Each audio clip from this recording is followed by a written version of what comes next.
Bonjour à toutes et à tous, nous sommes le mercredi 6 janvier 2021, je suis Sarah Menei, vous écoutez Flash Foot sur Free Ligue 1 Uber Eats.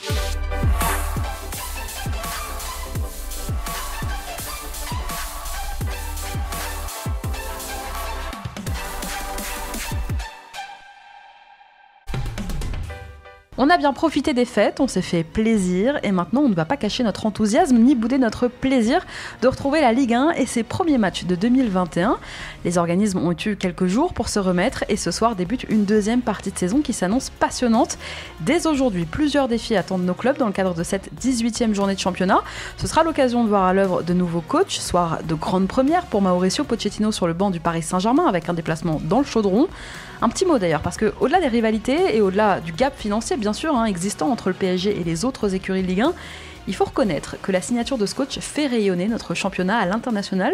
Ces 3 dernières années, après avoir fait jouer Neymar à Roudourou, après avoir convaincu Kylian Mbappé de poursuivre sa progression en France, après avoir fait signer le gardien du Real Madrid à son prime, après avoir disputé une finale de Ligue des Champions l'été dernier à Lisbonne, eh bien aujourd'hui, Paris, avec la signature de Pochettino, continue de mettre la lumière sur notre championnat. Et pour ça, il faut, je pense, leur donner du crédit et leur dire merci. Loin de Saint-Etienne maintenant, à la Beaujoire, gros défi aussi pour Raymond Domenech alors que ses Canaries affrontent le Stade Rennais dans un derby qui s'annonce bouillant. Mais pas que, ce soir il y aura aussi un affrontement intéressant entre l'OM et Montpellier ou encore un duel qui s'annonce féroce entre Lyon et d'envoûtant Lensois. C'est parti, on voit tout ça ensemble dans le détail. Comme chaque journée en semaine, ce sont 5 matchs qui vous attendent à 19h, 5 autres à 21h. Et on commence par un duel de bas de tableau entre Strasbourg et Nîmes. Match de mal classé, concurrent direct dans la course au maintien. Nîmes, comme le Racing, est dans l'obligation de mieux démarrer 2021 qu'elle n'a fini 2020. L'objectif est clair, remonter au classement et s'éloigner du danger.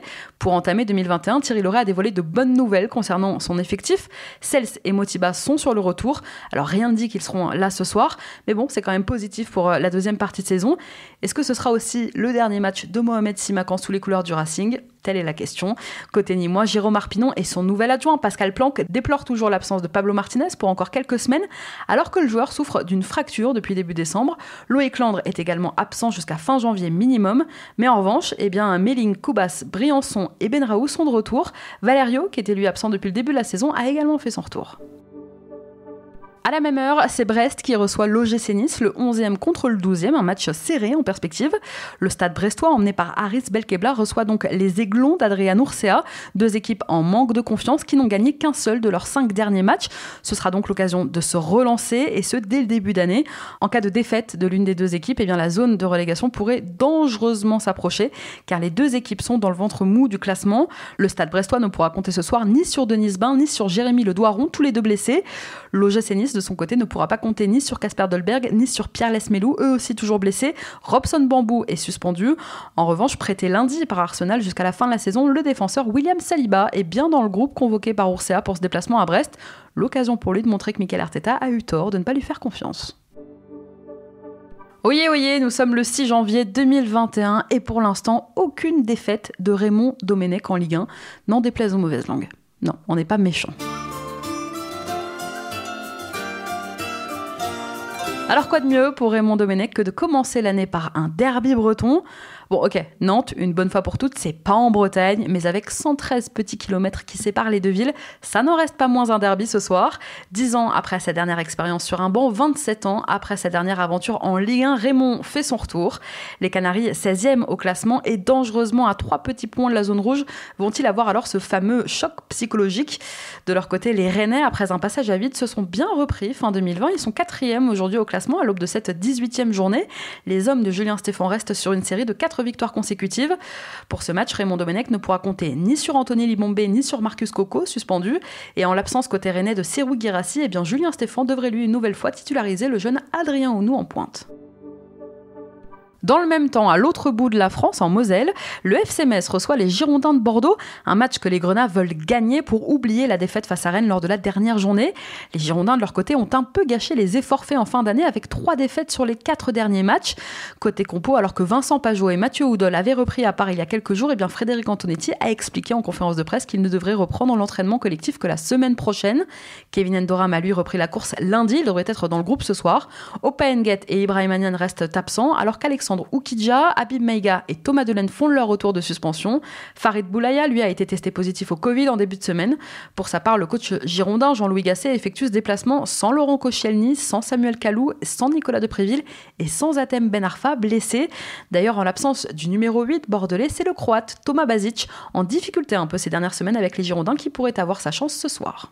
Autre rencontre de cette 18e journée, Lorient-Monaco, on en reparle dans un instant. À 21h, c'est Marseille qui reçoit Montpellier. Après une belle année 2020 en championnat, l'OM espère continuer sur cette belle lancée. Au programme pour ce match de reprise, Montpellier donc au Vélodrome, un concurrent direct aux places européennes. Au classement, 1 point séparera seulement les deux équipes au coup d'envoi, même si les hommes d'André Villas-Boas ont toujours 2 matchs en retard à disputer, ce qui pourrait notamment leur permettre de passer devant Rennes au classement. Marseille devra ce soir composer avec plusieurs absences notables. Jordan Amavi et Morgan Sanson, blessés, ne figurent pas dans le groupe retenu par André Villas-Boas. Ce sera aussi sans Valentin Rongier, suspendu. Luis Enrique est également absent côté marseillais. Je vous en parlais en ouverture, c'est un soir de grande première pour le nouveau coach du Paris Saint-Germain avec ce premier match qu'il attend face à l'AS Saint-Etienne. Accepter le défi que lui a proposé Nasser El Khelaifi est sans doute pour l'instant le plus grand challenge de la carrière de Pochettino. Ses objectifs, et ils sont multiples, redonner à cette équipe une véritable identité de jeu, imposer son autorité dans un vestiaire de stars. Mais au fait, attends, débat importantissime, c'est Mauricio Pochettino ou Mauricio Pochettino? C'est vrai que c'est plus comme vous vous sentez plus à l'aise, ou comme les gens ils se sentent plus à l'aise à le dire. Après, comme italien, c'est le nom c'est Pochettino et comme argentin c'est Pochettino. C'est vrai que tous les deux sont bien et c'est plus à vous de trouver avec lesquels vous vous sentez plus à l'aise. Bon, retour aux choses sérieuses. 3 jours seulement après son premier entraînement à la tête du PSG, Pochettino, qui a confirmé Marquinhos à son rôle de capitaine, va devoir composer avec une kyrielle d'absents pour ce match à Saint-Etienne. Les Parisiens n'enregistrent que 2 retours par rapport au dernier match disputé avant la trêve face à Strasbourg. Les retours de Pablo Sarabia et d'Abdou Diallo. Pour le reste, Presnel Kimpembe, Levin Kurzawa, Alessandro Florenzi, Leandro Paredes, Danilo, Mauro Icardi, évidemment Juan Bernat et Neymar sont à l'infirmerie. Ce sera donc un baptême du feu ce soir pour Mauricio Pochettino face à des Verts qui ont repris un peu de poil de la bête avant la trêve.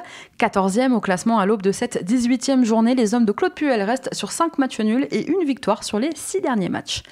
Pour parler de cette arrivée, je suis avec Jérôme, grand supporter du Paris Saint-Germain, ancien abonné au Parc des Princes. Salut Jérôme. Salut. Première question, est-ce que tu es, Jérôme, enthousiasmé par cette arrivée de Mauricio Pochettino? Disons qu'avec les options qu'il y avait à partir du moment où Tuchel s'est fait sauter, c'est de loin le meilleur choix selon moi. Je voulais personne d'autre que Pochettino si ça devait arriver.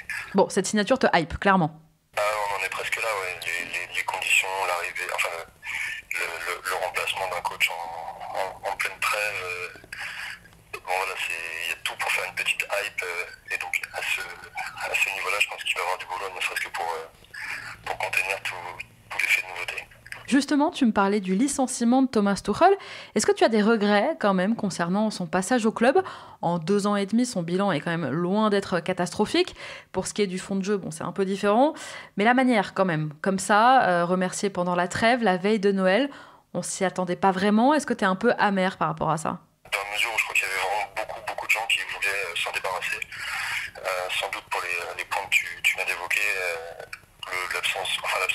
C'était un petit peu son courant alternatif tel que moi je le vois, à savoir qu'on était capable de faire des matchs insipides et puis une fois de temps en temps avoir des espèces de matchs références ou au moins des matchs avec du courage, un petit peu comme le match à Manchester là, il y a quelques semaines. Mais ouais, globalement je suis assez déçu parce que malgré tout j'aimais bien le coach et j'aurais bien aimé pour une fois que Paris garde un coach plus de 2 ans et voir un petit peu sur le long terme ce que ça peut faire d'asseoir une équipe, de la transformer et en plus de l'emmener loin parce qu'il a quand même malgré l'effet Covid, il a quand même une finale de Ligue des Champions à son actif. Donc voilà, je suis un petit peu déçu. Je suis certainement déçu par la manière dont il a été sauté juste avant Noël comme ça, histoire que ça passe, qu'on passe à autre chose. Maintenant, d'un point de vue strictement logistique, je pense que c'était la meilleure chose à faire. Bon, il vous a envoyé quand même Thomas Tuchel là où aucun coach ne vous a emmené avant lui, c'est-à-dire en finale de Ligue des Champions. Ça, on ne pourra pas lui enlever. Et pour revenir à Mauricio Pochettino, qu'est-ce que tu penses de lui par rapport à ce qu'il a fait, par exemple, à Tottenham? Quelles sont tes premières impressions ou tes a priori sur le coach qu'il est? Et lui aussi, pour le coup, il s'est également arrêté en finale de Ligue des Champions, mais il est arrivé avec une équipe que personne n'imaginait arriver jusqu'en finale de Ligue des Champions, a finalement passé sur la yacht une année où ils étaient super chauds. Voilà, je suis assez impatient de voir comment il va, on va dire, remettre l'équipe au travail, la faire transpirer un petit peu et c'est un peu une sale période pour recommencer à faire bosser très très dur une équipe qui avait plus trop l'habitude, j'ai l'impression, et qui s'est mangé 1 milliard de blessures depuis 6 mois. Donc c'est jamais un effectif complet depuis la fin de la saison dernière, mais j'ai bon espoir que la sauce prenne, on va dire. Et oui, encore ce soir, un effectif loin d'être au complet côté parisien, avec encore beaucoup d'absents. Tu parlais de les remettre au boulot, Jérôme. Est-ce que tu penses que Mauricio Pochettino va être en mesure, justement, de s'imposer dans ce vestiaire de star?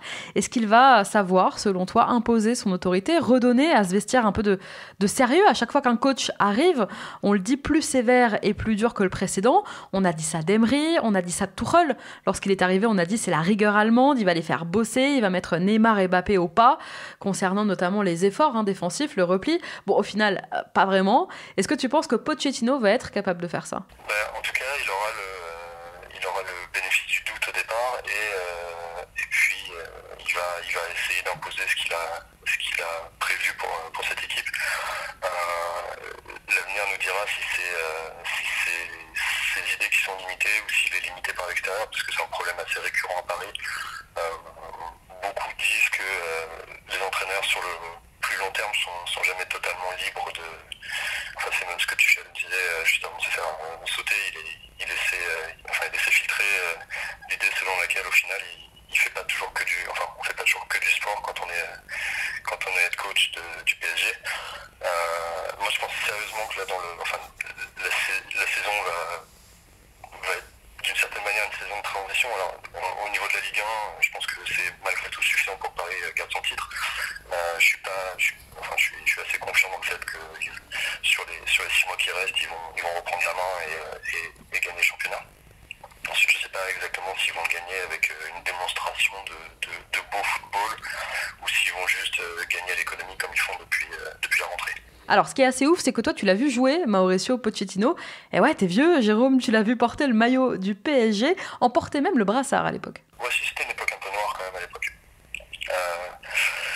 On avait sur le début des années 2000, on a eu des joueurs assez incroyables parce que sur un temps assez court, on a quand même eu des Okocha, des Ronaldinho, des Heinz, et je sais que les joueurs vont crier parce que j'ai dit Heinz, mais bon, là, il y avait quand même des joueurs avec soit un niveau de fou furieux, soit des joueurs de caractère comme Pochettino et autres. Et c'est vrai que l'équipe de Luis Fernandez à l'époque, elle était à une époque, elle a été comment dire, plaisante à voir jouer parce que c'était une équipe de guerriers ensuite. Bon, ça a duré un certain temps, mais Pochettino, j'en garde le souvenir d'un joueur qui faisait avec ce qu'il avait autour de lui et qui malgré tout était un leader un peu naturel, calme sur le terrain. J'ai pas trop de souvenirs de lui faisant c'était un assez beau joueur à tout point de vue. Dernière question, Jérôme, en tant que supporter parisien, qu'est-ce que tu attends, toi, de cette première ce soir à Saint-Etienne? Déjà, je suis content que le foot reprenne. Ils font toujours des stades vides et autres. Je suis content de pouvoir revoir du foot pour ce soir en particulier. J'ai pas d'attente particulière. Enfin, j'ai pas ni d'espoir ni de crainte. Je sais que c'est encore un groupe un peu amoindri. C'est une équipe qui, avec Tuchel comme avec Pochettino, est en mesure d'aller gagner là-bas. Et puis s'il ne gagne pas, je ne vais pas m'attendre à un forme de jeu complètement différent après le premier match. Merci beaucoup, Jérôme. Bon match, du coup, ce soir. Bonne chance. C'est moi. En ce qui concerne la première compo probable du PSG de l'ère Pochettino, devant l'indiscutable Keylor Navas, c'est une défense composée de Colin Dagba, Thilo Kehrer, Marquinhos, qui a été reconduit dans ses fonctions de capitaine, je vous l'ai dit, et Mitchell Baker. Au milieu de terrain, Mauricio Pochettino devrait aligner un trio formé d'Idrissa Gueye, d'Ander Herrera et de Marco Verratti, qui voudrait tenter en 10 ce soir.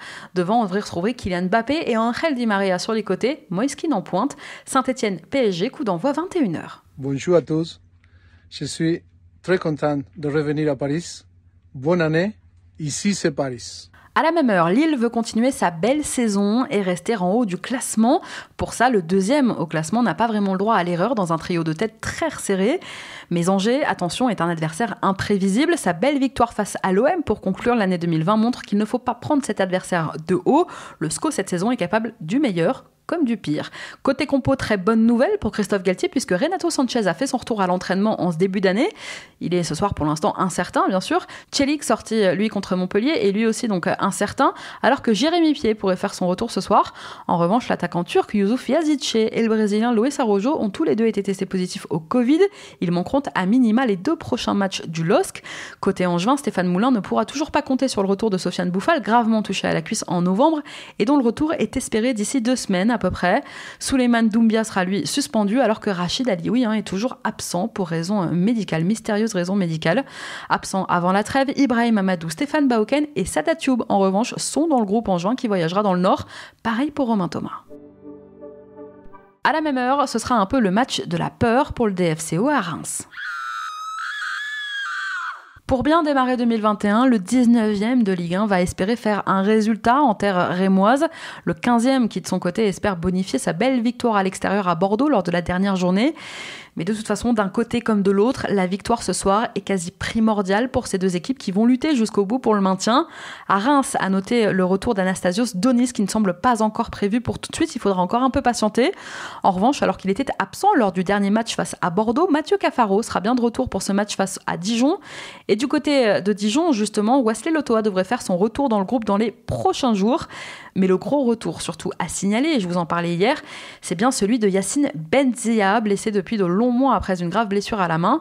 Il sera bien sûr trop juste encore pour ce soir. Mama Baldé et Moussa Konaté sont eux incertains.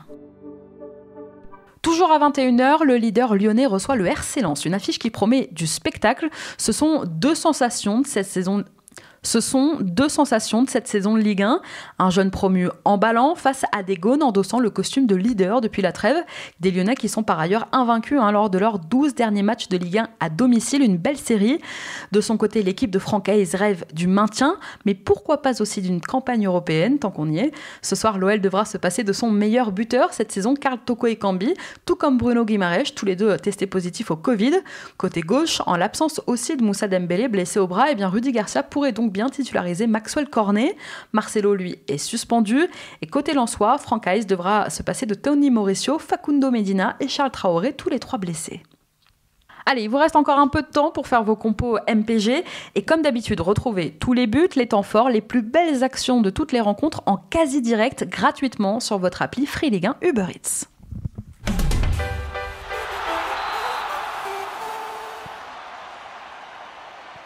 Chaque semaine, dans Flash Foot, on vous conseille une affiche à ne rater sous aucun prétexte. Ce soir, je vous conseille de regarder Lorient-Monaco, affiche de 21h. Je vous vois venir, 2 équipes qui ont plutôt mal terminé l'année. Alors pourquoi regarder ce match ? Eh bien parce que c'est le choc des extrêmes. Lorient, 18e, veut quitter la zone rouge et s'écarter un maximum de ses concurrents directs, alors que Monaco, 6e, souhaite de son côté rester accroché au trio de tête. Je vous le disais, fin 2020 en demi-teinte pour Monaco. Et à notre avis, Niko Kovac n'a pas dû laisser beaucoup de répit à ses joueurs pendant la coupure. Il nous fait un peu le même effet que Jérôme Arpinon. Ouais, peur. Parce qu'on croit au regain des Merlus. Ils ont eu 4 mois pour s'habituer à la Ligue 1, à son jeu, à son rythme, à ses exigences. Et on est convaincus qu'ils feront une bien meilleure seconde partie de saison. Encore une fois, in Christophe Pélissier, we trust. Parce que ce sera enfin l'occasion de revoir Alexander Golovin sur un terrain. Absent depuis qu'il est blessé à une cuisse fin août, Golovin fait enfin son retour dans le groupe monégasque. Alors non, il débutera pas la rencontre ce soir à Lorient, il n'est pas encore prêt à disputer l'intégralité d'un match, mais il pourrait entrer quelques minutes en fin de rencontre. Qui dit match à l'extérieur dit maillot extérieur de Monaco. Bon, on sait que l'harmonie du jaune et du bleu fait pas vraiment l'unanimité, mais nous, chez Flash Foot, on aime bien, ça fait un style. Parce qu'avec 31 et 25 buts encaissés respectivement, Lorient et l'ASM sont pas vraiment connus pour avoir les défenses les plus hermétiques de notre chère Ligue 1. On devrait donc voir des buts ce soir au Moustoir. Et ouais, en 2021, on a décidé de voir le verre à moitié plein. Bon, j'espère vous avoir convaincu. Lorient-Monaco, coup d'envoi à 19h. Et je vous rappelle que ce soir au Moustoir, Lorient rendra hommage aussi à Johannes Tirard, ce bénévole de 36 ans qui avait tragiquement perdu la vie le 20 décembre dernier après le match contre Rennes. Merci à tous d'avoir été avec nous. Bonne soirée, bon match à tous. C'était Sarah Menei, vous écoutiez Flash Foot. On se retrouve demain pour débriefer tout ça.